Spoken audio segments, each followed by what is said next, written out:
today we are going to discuss John Milton's poem On His Blindness. Before going the poem in detail, let me give you some general information about John Milton.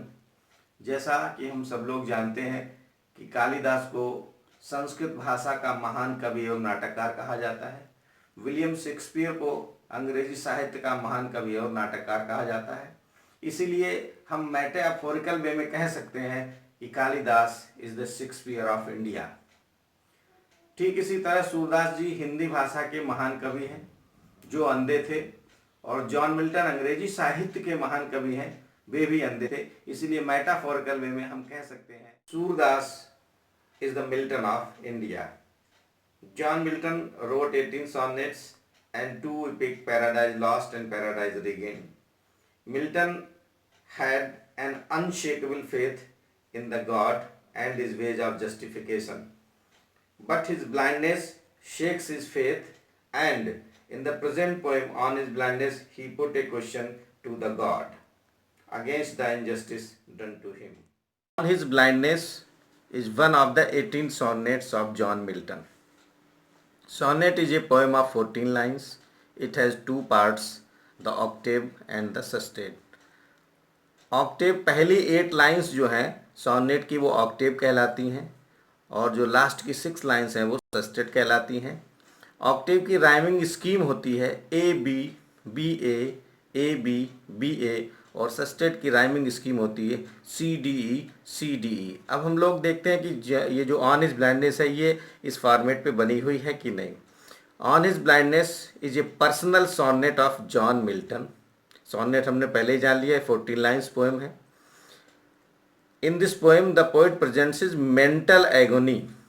He became blind at the age of 44, so he complain to the god against the injustice done to him. इसमें उसने अपनी mental agony को दिखाया है। इसके 2 part हैं, Octave और सस्टेट।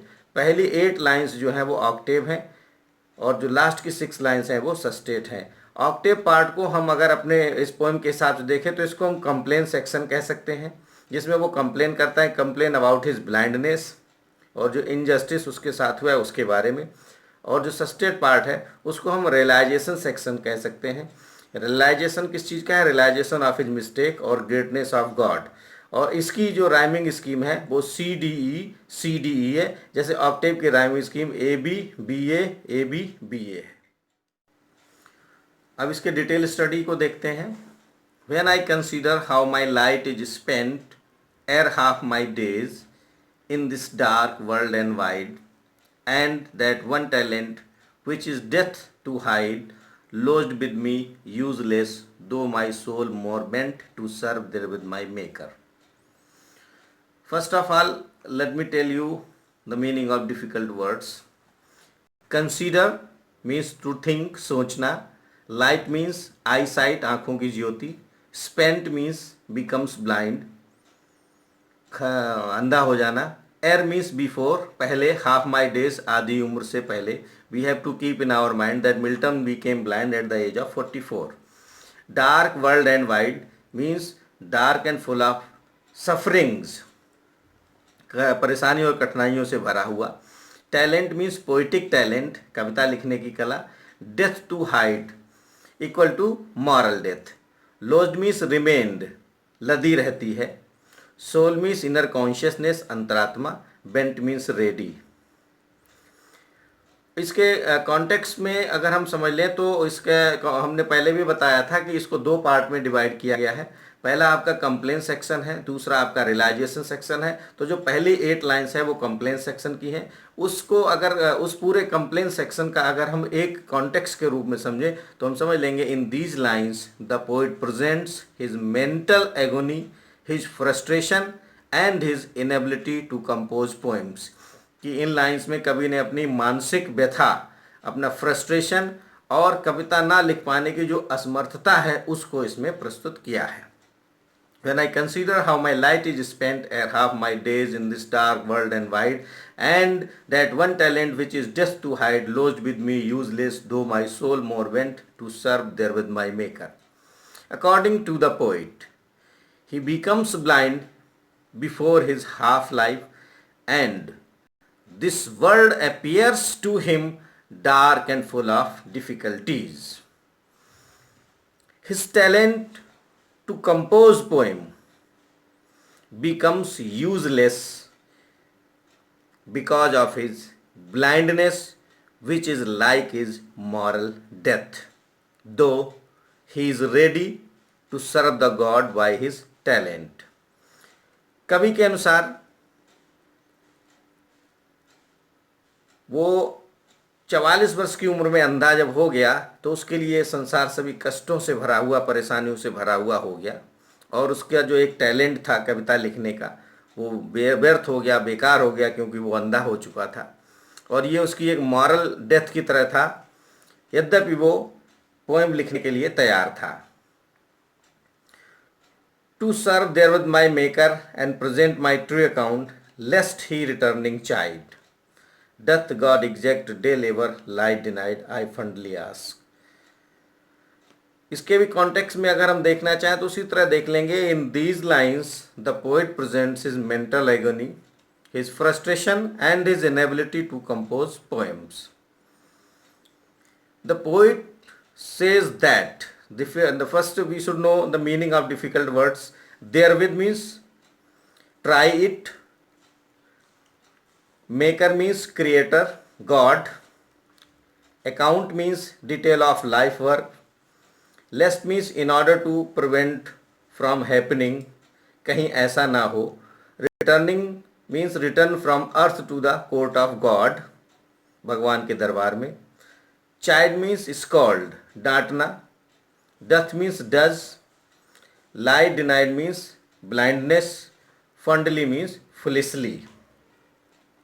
According to the poet, he is ready to serve his creator by his poetic power, and he is anxious to present all the details of his work in order to prevent himself from the anger of the God। कवि के अनुसार वो अपने भगवान की सेवा करना चाहता है अपनी कविता से, और वो पूरा अपना विवरण देना चाहता है, पूरा अपना अकाउंट दिखाना चाहता है, ताकि जब वो यहाँ से लौट कर जाए भगवान के दरबार में तो वहाँ उसकी डांट ना पड़े। Doth God exact day labor lie deny I fondly ask। The poet foolishly put a question to the God. His mind is full of doubts, so he foolishly put a question to the God. Even in such condition, he expects day labor from him। क्या वो ऐसी स्थिति में भी वो अपेक्षा करता है कि वो कविता लिखेगा उसकी प्रशंसा में? यहाँ तक ये हमारा ये जो हमारा ऑक्टेव पार्ट है, जिसमें राइमिंग स्कीम को भी हमको समझ लेना है। राइमिंग स्कीम में पहला हमारा ये स्पेंट टा, दूसरा है हमारा वाइड डा, तीसरी लाइन का लास्ट वर्ड हमारा डा, वाइड साउंड जो है हमारा, और फिर हमारा बेंट। तो ये हो गया ए, ये बी, ये बी और ये ए। तो rhyme scheme A B P A. इसी तरह दूसरे पैराग्राफ को देख लेते हैं। प्रेजेंट टा ए, चाइल्ड डा बी, डिनाइड डा ये बी, और ये प्रिवेंट टा, यानी इसकी बन गई ए बी बी ए। इस तरह से ये हमारा ऑक्टेव पार्ट पूरा होता है। अब हमारा जो है सस्टेड पार्ट होगा वो यहाँ से हमको देखना पड़ेगा। But patience to prevent, but patience to prevent that murmur soon replies, God doth not need either man's work or his own gifts, who best bear his mild yoke, they serve him best। Patience means ability to keep mind calm। Prevent, prevent means to stop, रोकना। Patience means धैर्य, prevent means रोकना। Murmur means sound slowly, धीरे से बात करना। Bear means accept, mild means soft, yoke means problems or difficulties। ये हमारा जो है वो सस्टेड पार्ट है। इसमें उसको रियलाइज होता है अपनी मिस्टेक का और गॉड की ग्रेटनेस का। तो इसका अगर हम कॉन्टेक्स्ट देखेंगे तो इसका कॉन्टेक्स्ट हम इस तरह से लिख सकते हैं, इन these lines the poet presents his mental agony and realizes his mistake that God is all powerful। In lines में कवि ने अपनी मानसिक व्यथा और अपनी गलती का एहसास हुआ है, मानसिक व्यथा को प्रस्तुत किया है और उसे महसूस हुआ है कि उससे कोई गलती हुई है। उसने ये महसूस कर लिया कि गॉड जो है वो ऑल पावरफुल है। ये हमारा इसमें कॉन्टेक्स्ट बन जाएगा। ये पूरे सस्टेड पार्ट का लिख सकते हैं। अब इसके हम एक्सप्लेनेशन पे आते हैं। But patience to prevent that murmur soon replies, God does not need either man's work or his own gift, who best bear his mild yoke, they serve him best. According to the poet, he realizes his mistake and his patience stops him to do so। He realizes his mistake and his patience stops him to do so। God is supreme and he does not like to take back the gifts which he has given to human being। Those who best bear his mild yoke, they serve him best। According to the poet, those who happily bear the misfortunes of life without any complaint serve him best। कवि के अनुसार वे लोग जो भगवान के द्वारा दिए गए कष्टों को बिना किसी शिकायत के सहन कर लेते हैं, वे ही उसके सच्चे भक्त होते हैं। Patience has been personified, but patience to prevent that murmur soon replies। There is a beautiful example of personification in this line। And the last part is, his state is kingly, thousands at his bidding speed, and post over land and ocean without rest, they also serve who only stand and wait। ये हमारा इसका सस्टेड part का last lines हैं। और इससे ऊपर वाले की मैं राइम स्कीम में भी भूल गया था, मैं बता देता हूं। नीड डा सी, बेस्ट टा डी, बेस्ट ई, सी डी ई। इसी तरह से अब इस पे हम आते हैं जो हमारा पैराग्राफ है, इसके कॉन्टेक्स्ट के रूप में भी हम उसको देखेंगे तो वही कॉन्टेक्स्ट हम लिख लेंगे। In these lines the poet presents his mental agony and realises his mistake that god is all powerful. और ये अभी लास्ट पैराग्राफ पे हम लोग आते हैं। His state is kingly, thousands at his bidding speed, and post over land and ocean without rest, they also serve who only stand and wait। According to the poet, God is the Lord of kings।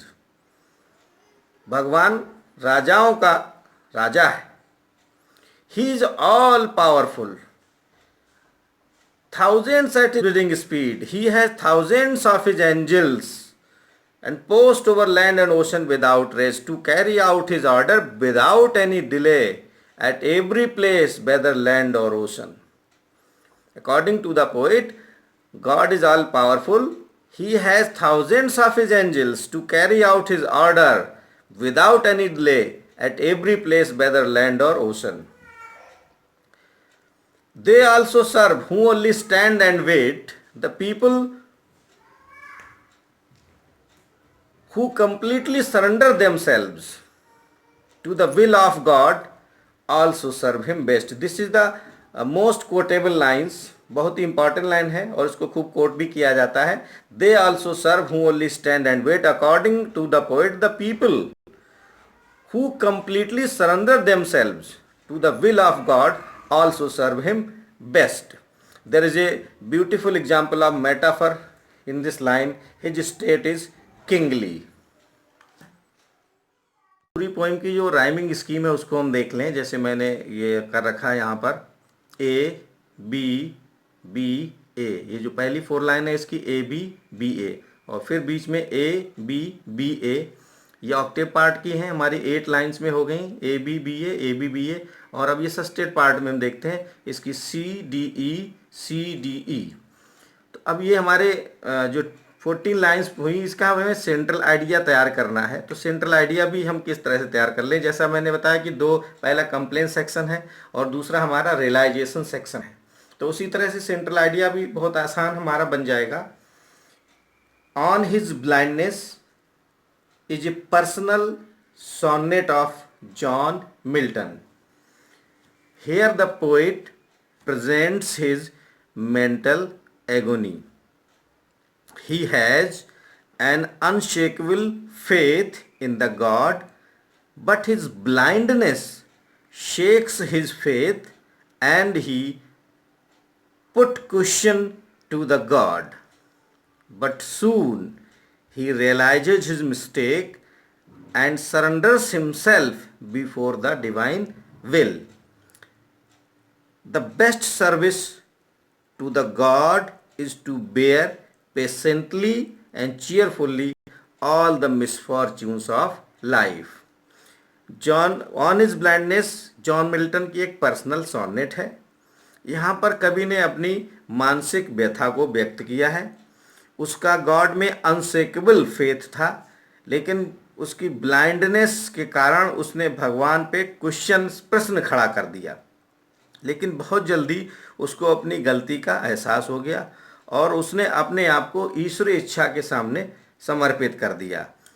उसके अनुसार सबसे अच्छे भगवान के भक्त वे हैं जो जीवन के दिए गए कष्टों को बिना किसी शिकायत के धैर्यपूर्वक स्वीकार कर लेते हैं।